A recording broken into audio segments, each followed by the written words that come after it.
If you're an African professional living in the diaspora and you've ever been discriminated against, you've ever been silenced, overlooked, or made to feel less than you actually are, then this video is just for you. All right, so I'm about to pull back the curtain on a phase or a chapter in my life where discrimination or racism wasn't just a distant concept, but a daily battle fought within the confines of what I called my professional workplace, which is an irony. What I discovered about myself in the process, in that toxic environment of discrimination, was not just about survival, but about a profound sense of resilience and strength. Ultimately, the path to an unlikely triumph or victory. And that's what I'm about to share with you. So if you haven't already subscribed to this channel, do so. I would want you to do that because doing so encourages me to churn out great content like this. And my mantra is positivity. So anytime you listen to any of or you watch any of my content, it will inspire some sense of energy, motivation, positivity within you. So I want you to take that step and subscribe to this channel. Secondly, we're trying to put together kind of a bank of high achieving Africans in the diaspora. Nobody tells our story. No mainstream media doesn't really care. So we have to find a way to share the success stories of our high achieving brothers and sisters. So if you know anyone living in the diaspora who is doing well, fantastic in let's say the fields of sciences, education, business, entrepreneurship, in their professional career at the very high end of it, we would want you to use the link in the description of this video, the description below, to just submit a few details about them. Then my team and I will reach out to them to get to talk to them, get to interview them, get to tell their story so that our children and our children's children can begin to piece together what is possible for people who look like you and I. You know, we've told many people's stories, but they do not look like you and I. So our gem that are doing well, we want to speak to them so that our children, ourselves actually, we can even be inspired to do more. Anyway, so with that said, let's jump back into the episode. So this was basically a very, I would say, a difficult period in my professional life. It happened possibly about 21 years ago. So this happened when I had my very first professional work experience. So I think in the early 2000s, I was studying in the UK to become a chartered accountant. So, and it's a 3-part process. For those of you who knew, I was studying at that time to do ACCA, which is the largest in terms of global appeal, largest accounting body of professional certification. Those in the US is equivalent to a CPA. It's typically around, you could use as little as they say 2.5 years to as much as 5 or 6 years. It depends on when you pass those exams. Me, like many other African immigrants in the UK at that time, I was studying so hard to actually get this certification by then. And then one of the things that I noticed was most of us will study, will finish our school, and then we'll do all kind of menial jobs to support us, but we couldn't really get our hands on industry work experience, especially in the UK. It was so difficult. But I was so determined that I was going to do everything possible to gain work experience. I would do everything. I mean, everything legal though to gain work experience. One thing led to another. I started applying for jobs left, right, and center. By the time I could say Jack, I probably applied for well over 500 jobs. Nothing happened. It was so frustrating. So one day, out of the blue, I had a phone call from a recruiter. And I couldn't even put a finger on which recruiting company it was because I had just applied to so many of them. say, hey, Isaac, I think I may have something for you. It's based out in Rochdale, which is the north, I think the northwestern part of Manchester, if I'm not mistaken. And it's just an 8-week maternity cover. So if you could do that, that would be great. I say, man, that's wonderful. So the following Monday, I went to the place and I started. And to me, it was one of the best moments of my life because of the kind of boss or the person I was reporting to, the person who hired. It was an 8-week gig, of course, but I was determined that there is no way that 8 week will not turn into something special. I had prepared myself before. I knew I didn't have the experience, but I had the humility. I had the willingness to learn, to do everything, and I had the work ethic to do everything possible to make sure that they kept me there. So fast forward, I had a great boss who mentored me greatly. Tim Slinger was his name. And the name of the company has gone into, I think it's gone into administration, or actually the company is no more. So I could share their name. So it was My Travel Group PLC. Used to be one of the biggest, most influential travel or package holiday firm in the UK. The workforce was well over 10,000. Many assets, hotels, aircrafts, what have you, everywhere. Because they hauled tourists from predominantly Europe to almost the ends of the world. That was the business model. So they had this huge finance department of close to probably about 100 people working just within the finance team. The finance was broken down. They had a huge treasury function, the management accounts function, financial reporting function, taxation function. It was a well-oiled machine. I found myself in the treasury team, I think as a treasury analyst at that time. That was my first ever professional work. And then my boss was phenomenal. So at the end of week 4, I got offered the opportunity to be a permanent staff. I think I exerted myself so well. I remember I was living like 2 hours away from the workplace, and I would always get to the office typically 30 minutes to an hour early, and then another 30 minutes to an hour late. I would take very, very short lunch breaks, and I'm always asking for more work. I was always going to my colleagues who were swamped. Hey, can I help you with this? Can I help you with that? And in that workplace, in that division, I was the very first black employee they've had in the finance department at that time. Very first ever. And I think for them, having just a temporary worker who was black wasn't risky. And I knew that going in. So I decided to de-risk it for them by making sure that I was one of the hardest working employees they would have within that team. And it paid off. So this my boss, Tim, was amazing. Wonderful Englishman. He loved me. He loved people. Let me put it that way. He loved people. He was a man with a big heart. And then he took me. So after a while, I was getting to the end of my ACCA certification. And I realized that there was a big gap. And, there was a big gap between my knowledge, my theoretical knowledge, and my work experience. And for most professional bodies like ACCA and the rest, even the CPA, CFA, most of these, there's the requirement to pass the exam, but there's also another requirement to tick the boxes on work experience. So for ACCA, you have to submit, at regular intervals, submit the work experience that you've acquired. And you have to do that through your superior. Or typically, your superior must be a chartered accountant. As we looked at it, Tim and I knew or decided that, look, it wouldn't be prudent for me. I would be able to get all my work experience requirements in that division. So and he felt I could do bigger and greater things than what I was doing. So he helped me transition to a different role in the same company. So I would climb up and acquire more work experience. Obviously, maybe get a little bit more money too.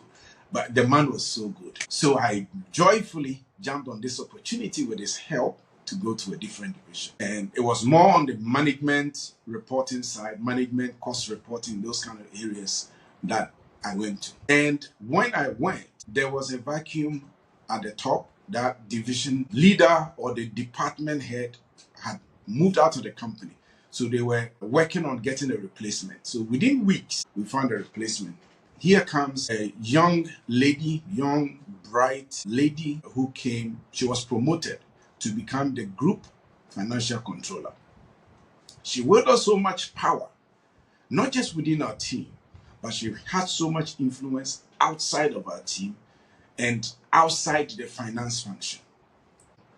We started work, so I think one of her first things that she did, we were about close to 20 people in her team, in her immediate team. So we went for like an all hands meeting with her, group meeting. Then later on, we would have like 10-15 minute sessions with her so that she gets to know us.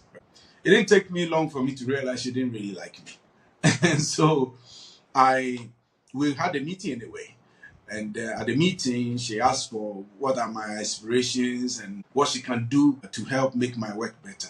And I tabled before her that I had, at that time, completed my studies and my work experience requirements for ACCA I needed to complete.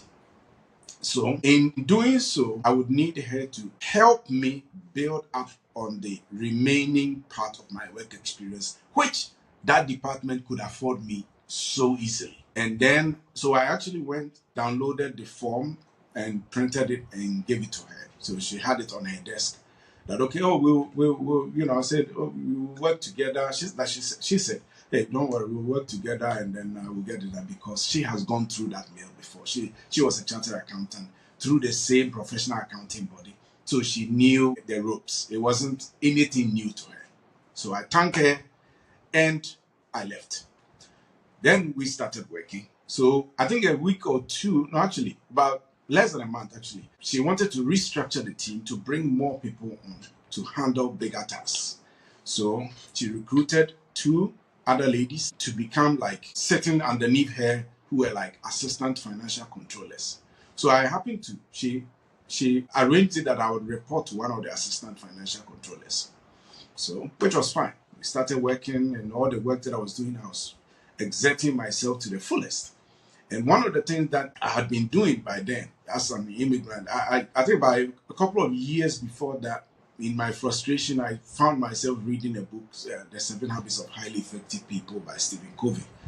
And then from there, it sparked a desire in me to read. So for like a period of like a year and a half, I was always reading. Every week, I would read at least 1 book a week. It was phenomenal. I went from reading nothing to just having this desire to just consume information that would help me. Little did I know that single exercise was really building something in the inside of me that would come in very, very handy. Then at the same time, it was also, I've always been a man who, I would say it's come in stages. I was at the early stages of really defining who I was. And one of the biggest parts of me, for those who don't know me, I'm a serious man of faith. I don't joke with my faith at all. I do everything. Most of the things that has happened in my life, if not all, I would even say all, has happened because of my faith. I know other things have come to play, but the faith has been foundational, right? And my faith, when I say faith, it's mean my faith in the Lord, my faith in Christ. And I'm unapologetic about it. And so I started reading all those materials. Then on the faith side, I also started reading materials from like Kenneth Copeland, Bishop T.D. Jakes, Joel Osteen, all these, rich, faith-filled books and personal development books. I had started doing that, and I was really enjoying that. Although I didn't have professional, but I was really enjoying I was rediscovering who I was, even at that level. So, time went by, and I knew that, and I noticed that this work experience thing that I submitted to my boss, she didn't pay no attention to it. She probably couldn't care less. So once in a while, I would just remind her, or she would just brush it aside, say, hey, you keep doing what you're doing. And practically, I was just doing mundane stuff, right? I will happily do it. I will help other people with their work. But the help that I needed to complete my work experience, nothing came about. Then, over time, I began to see my boss, right? No, actually, my head of department now, being a little bit more nasty. Initially, I didn't pick the signals. I think the people around me picked the signals before I did, because I'd never been really discriminated against in any way. And then I'm a free-spirited person. Then I always give people the benefit of the doubt, before. So I normally will take a look at myself. Is this something I'm doing that is causing this person to react this way or not? I'll query myself first before I'll query anybody else. That's my philosophy of life. So over time, I began to see that she was singling me out for nasty behavior. So one of them was, we had a huge cafeteria for an organization that large. I think our campus in Rochelle, we had probably more than 3,000 employees. So we had a cafeteria, and we would typically go and get, let's say, sandwich or soup or curry or whatever it is. It's served at the cafeteria. And then we will come, either we sit to eat together as a team, or sometimes, particularly towards the end of the month where we need to churn out reports, we will be working round the clock. So we just grab a sandwich, grab something, and just bring it on your desk and then eat and work through lunch. So typically, if I'm that busy, I'll go quickly, grab something, come and sit and start working. And where my desk was basically at a point where it was on the outer edge of an aisle.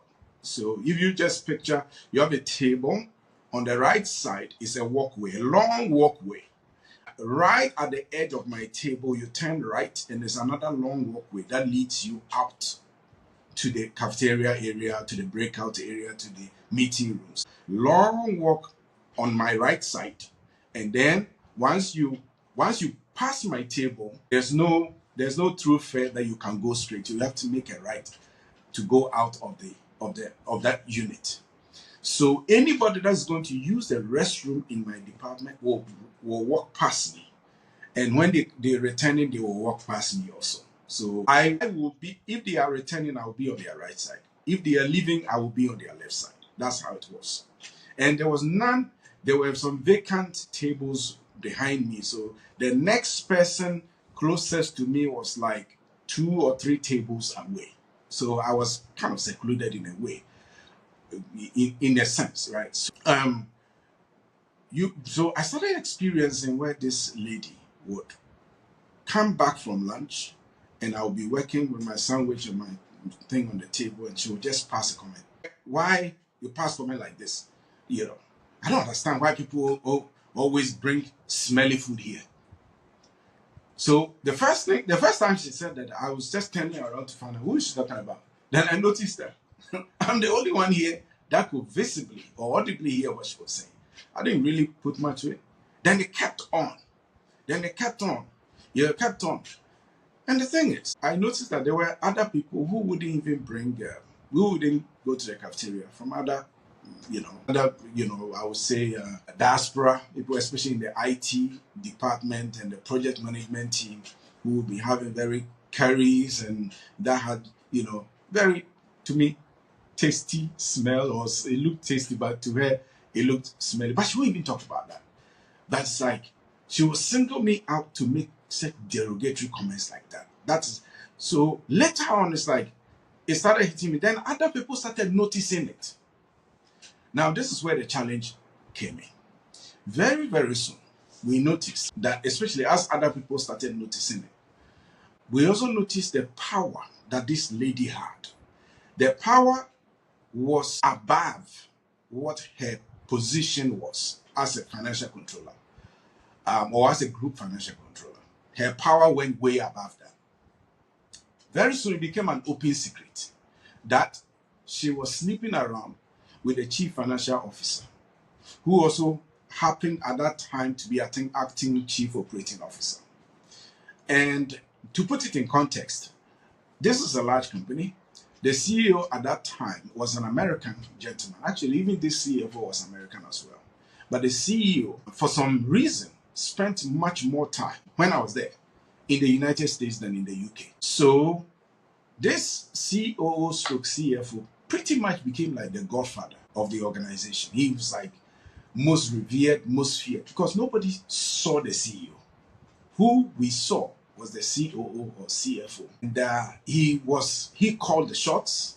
He did everything as far as we were concerned. The ultra powerful. And he has such a giant personality, man, very imposing personality. Well-dressed, well-groomed guy.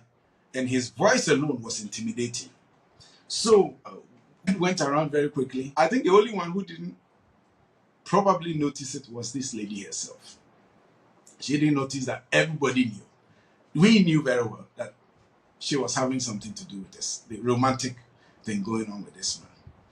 Number two, I was there and I could see departments like HR will literally beg her to release their budget. I don't even know how that was done, but she had exerted so much control. But other departments were like, it was like doormat to her. She controlled everybody. She had so much power. Yeah, actually, those who were even above her were scared of her because of the dynamics of what was going on. So, as more people realized her bully boy kind of tactic, one of the things that happened very quickly is that the two ladies that she employed became her buddies, closest buddies. I think in their mind, they saw how nasty she could be, so they were playing it safe to be on her good side. So even though she's doing things that are ugly, they will join her. They will sing, to her tune, just because they wanted to please her. I was shocked. So one thing led to another. Months went by, nothing happened to my work experience. Then I noticed that even the little work that I was doing, some of my roles were being taken away. Very soon, he hired somebody who was lower than me. She hired someone who was lower than me. I transferred some of my work to them. Actually, I trained that person. When the person came, I trained the person. I gave the person all the help. Another gentleman, I gave him all the help that I could to get started. Then very soon, I noticed she posted a position, a vacant position, which was above me. But that position had everything I needed in terms of gaining work experience. I was so happy that day that, wow, finally the tables are turning. Then, to my shock, she told me she's looking for other options. I said, okay, no problem. So, by the time I could say Jack, he promoted this young man that came in that I helped to get settled, to train him on all the systems and everything, promoted him against. I mean, ahead of me, not against me, ahead of me, which was fine. And I think she thought that single act was going to break me. But as God will have it, I had built myself internally. So I decided, look, young man has done nothing against me. Look, there's something special he carries. That's why he's been given this role. The least I can ever do is support him. So, and I said, okay, since this lady wants me to feel sorry for myself for taking this action, this is what I'm going to do. If my relationship with this gentleman is level 5 out of 10, I'm going to up it a notch to, let's say, level 8 or 9. And that's exactly what we did. I became very nice, close to this gentleman. We went to lunch together. We came back together. We were always giggling. We were supporting the same team. We were supporting Chelsea. It was amazing. We had such a wonderful time. And the funny thing is, when he gets stuck in his work, guess who he comes to? He comes to me to help him out. So when she saw the dynamics between my relation with this gentleman and myself, she couldn't have. She just was gobsmacked. She just didn't know why. What is happening? I'm doing something to really get to you, but it's really not getting to you. Right. Then things were about to take a horrible or worse turn. Let me put it, not horrible, but worse turn. So as all these things were not getting to me, a lot of my colleagues, noticing this, would come to me in private, not in public. They were scared. In private, they'll come, they will slip a note to me. Hey, Isaac, we see what is going on. What is going on is bad. This lady is evil. She's this, she's that. Then they'll say, hey, look. Some of them will even slip me job openings elsewhere to look at. But the key was that the reason why I couldn't even take action on those job openings at then, right, was what made me get that job because I was a student. I was on a student visa prior to me working in that organization. Then when it really dawned on me to really push to get work experience, I needed to get off on the student visa because student visa only allows you to work at that time like 20 hours a week. And this job, any professional job is full time. You can't do 20 hours a week. So they won't even look at you with the student visa. So what my wife and I, at that time I was married, we did was that my wife started her master's program. So we swapped and I became a spousal dependent. And in that moment, spousal dependent, you can work full time. The only problem with that is that on that visa stamp, the only thing that was written on it at that time was limited leave to remain. There's nothing about you having the ability to work. So most companies, you present that visa to them, they don't understand it. It's only those who are desperate. Let's say they see you have a unique skill and you present that to them. And then they get confused for a minute. And you tell them, oh, this visa allows you to work. If you like, confirm it with the immigration authorities or they call it a home office. Then since they are pressed, they will take that next step by actually contacting the immigration authorities, taking a copy of your visa, and then the immigration authorities will confirm. But without that, organizations, let's say you have 2 people competing for a job or 3 people competing for a job. One has indefinite leave to remain, which means they can work indefinitely. One has a British passport, the other one has limited leave to remain. That's it. Which one do you think the company would want to hire? I mean, if the skill sets are all the same, they wouldn't even look at you.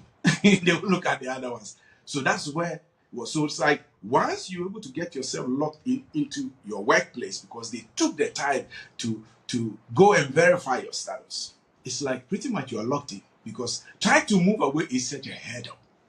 Okay, so they will slip these things to me, but man, yes, sometimes occasionally I'll apply, I'll do this, but the moment it gets to that point, they say, oh, which type of visa are you on? Yeah, or send me your work status or your document, I send that, and that's the end of it. So things started taking a bad turn from there. So because all these things, the psychological games and the insults and the things were not really landing, the next thing they did was borderline crazy. So I've already indicated how my desk was, the positioning of my desk. So this is what happened. Right at the edge of my desk, on the right side, at the edge of my desk, as they are about to exit to go to lunch or to go to meetings or go to anywhere to the restroom, they put this thing that it's like, you know, the punching thing, the punching bag boxes used to practice. This one was like a full-bodied torso of a man, you know, like a man. I don't know how to describe it. So it's like a man, and then it had a steady grounding, so that you can't easily push it down. So, and it's more like a punching bag. So the moment you hit it, it's like a caricature of a man, basically. You hit it, and then it will oscillate for a few times. So just oscillate a little bit and then come back to the center. And they were calling it that, my boss or my head of department and the 2 ladies were calling it their stress reliever. And it was right in front of my table. So anytime they go to use the restroom and they are coming, just think about it. I will be on my computer working, trying to concentrate. And by the time I could even blink, I hear bang. And the bang is they have hit that thing. And sometimes that thing will oscillate and hit my table. So I will look at it and say, what is this? And they won't even say a word. They will just be laughing. And they will go out. They will laugh. I remember one day I had to push it away from my desk. I pushed it away from my desk. The next hour, they push it right back. So not knowing that other people from other adjacent departments had also noticed that. And they said, man, this is horrible. This is bad. Once again, they were helpless. Who are you going to turn to? HR? Good luck. They won't even mind you. Which was sad, unfortunate. But I can tell you, in all that was happening, there was something about me that my self-esteem was never damaged. I think they thought they were being discriminatory, racist, mean to get at me psychologically, but it never worked. I think the main asset here was my faith in God came in very handy here. I mean, I would pray, come to work, but I was determined that I wouldn't bother about what people would do to me, but I will focus and do the needful. Once I'm at work, I'm going to do the needful to bring value to the work, the place that I call work.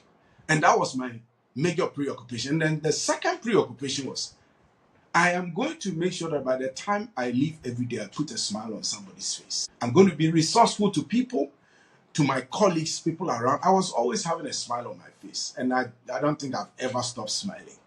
I always had that demeanor. So the harder they knocked me, the stronger I became.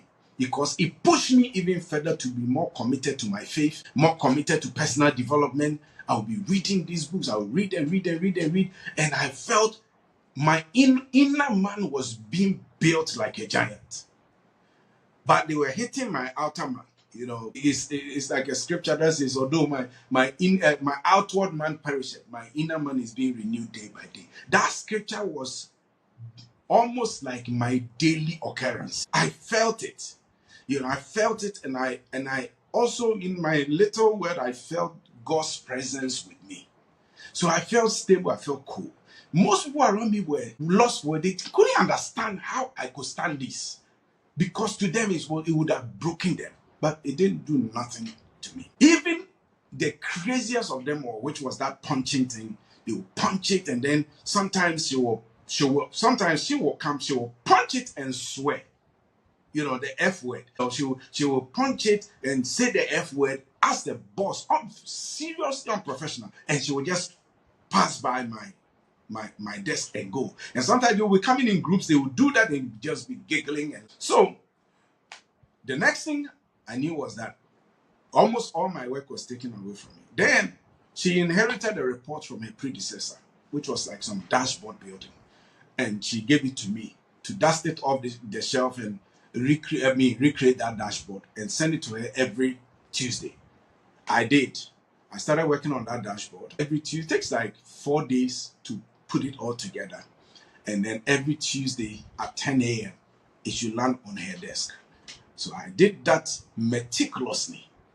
Then the first one, second one we did, I'll send it to her, we'll sit together and we'll go over the dashboard, and then she will make some notes, and then I will leave. And then after the third week, fourth week, I noticed that she wasn't calling me for those kind of review anymore. And she just said, hey, I'm busy with other things. Hey, I'm busy with other. But I will send it anyway. You know, I'll do a soft copy, and then I'll print a hard copy and put it on the desk. Over time, some of my department members say, they think that you stay all, because sometimes I need to get it done. I need to get it done so well and accurately that sometimes I leave the office at 7 p.m. So the things they say, hey, Isaac, the thing that you spend like hours and hours on end staying overboard to get that, you get it to it. You know, the last one, she just threw it in the trash can. I said, really? But hey, it didn't bother me. I just wanted to do what I needed to do, and I did that. All right. So fast forward, an opening came. This time, it was another division within the finance function. It wasn't in our department. Another division. So there was a group. I was working in the group environment. This one came in there was a UK subsidiary that was doing very well, and they were growing rapidly. So they had their own internal finance team. It would have meant the world to me, that team. So I applied. The moment I applied, because word had gone around, people knew me, people knew my work ethic. Immediately, the hiring manager called me that, hey, look, it was on a Thursday. Say, hey, Monday morning, come for an interview. So I was prepared. I was so happy. But there was this catch.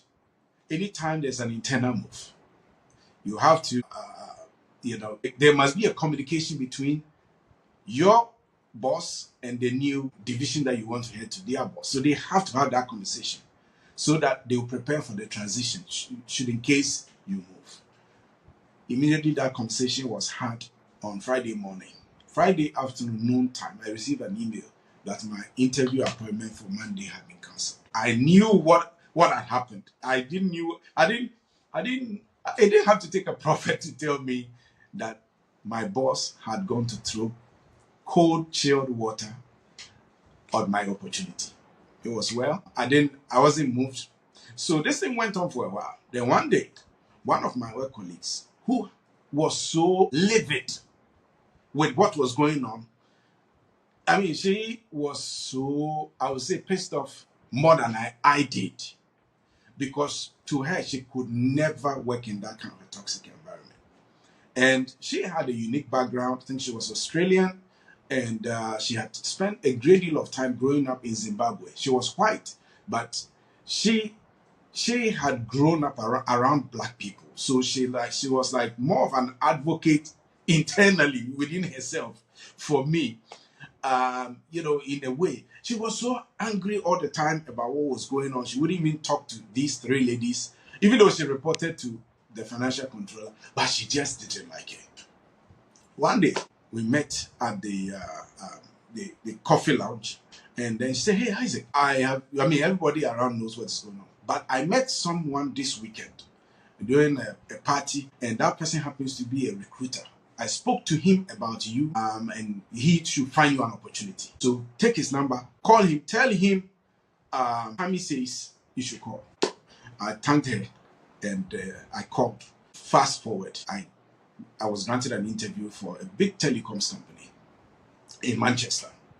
And then I went for the interview. Trust me, you wouldn't believe it. When I went to the interview was supposed to be 2 parts. So it's like you do the first interview and then the second interview. There was even a possibility of a third one.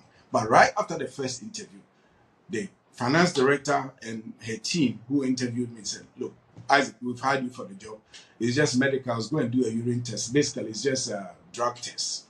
You go to a lab, they will send you something. Go do the test, and then once it comes out, you have it." So I received notification from them congratulating me. It's like a pending appointment, pending the drug test. I knew I was on no drugs at all. I knew I was so happy. It was like, wow, finally. I was so excited. So when I went to work the next day, was a Friday morning. I went to work usually, same, very early in the morning. I'll go before 80-90% of my work colleagues will be there. I will be there. Immediately, I entered the main gate. I met some 2 guys in another division. They were IT project management. They were in a rush, I think, to go somewhere. Saying, "Wait, Isaac, I hear you're leaving." Man, I said, "How did you know that?" Because I had called that lady who gave me the number on the Thursday when I completed the interview that it's been successful. Not knowing she had just spread the news everywhere.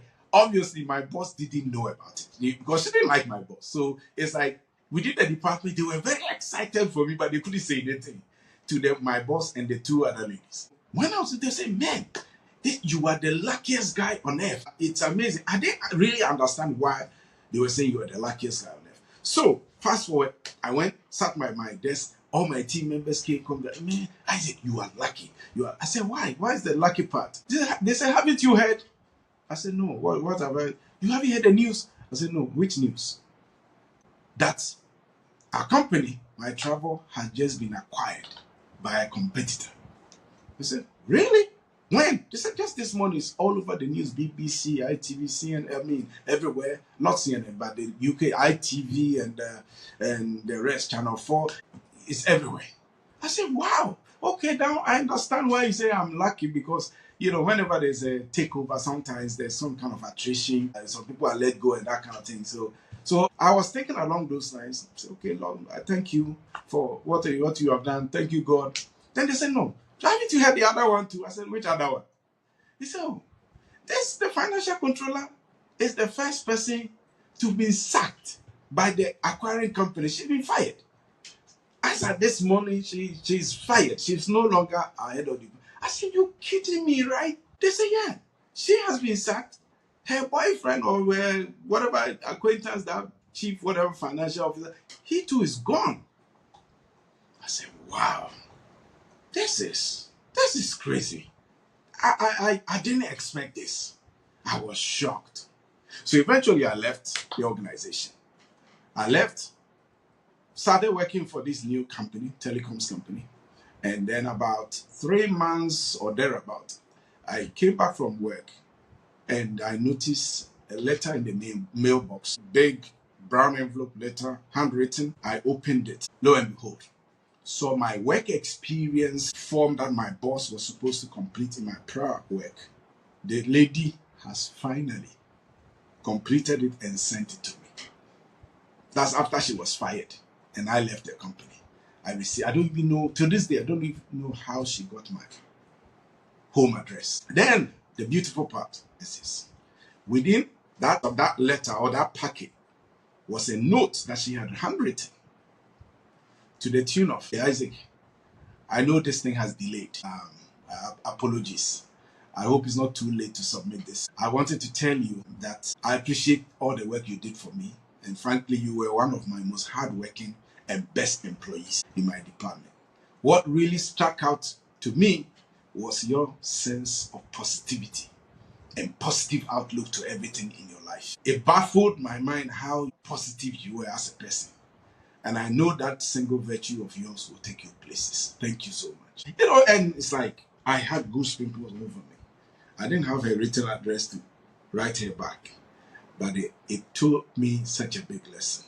And to me, the lesson is, for me, if you've ever gone through or you are going through something similar, I hope the circumstances in your country or your organization is different from what I went through. Because what I went through was, these days there are companies that allow for anonymous reporting, that you can report anything like that.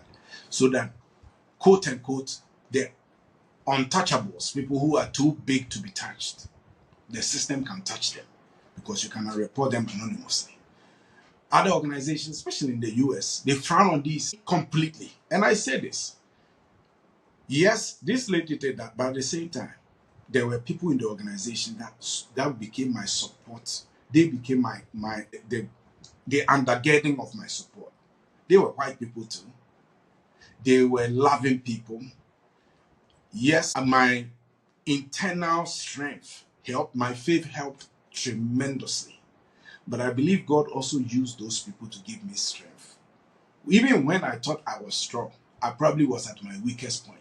But having those people come around, slipping a note here, offering this kind of sounding board, kind of support, was a blessing. So my takeaway is very simple. Whatever organization that you work for, if you see discrimination, do something about it.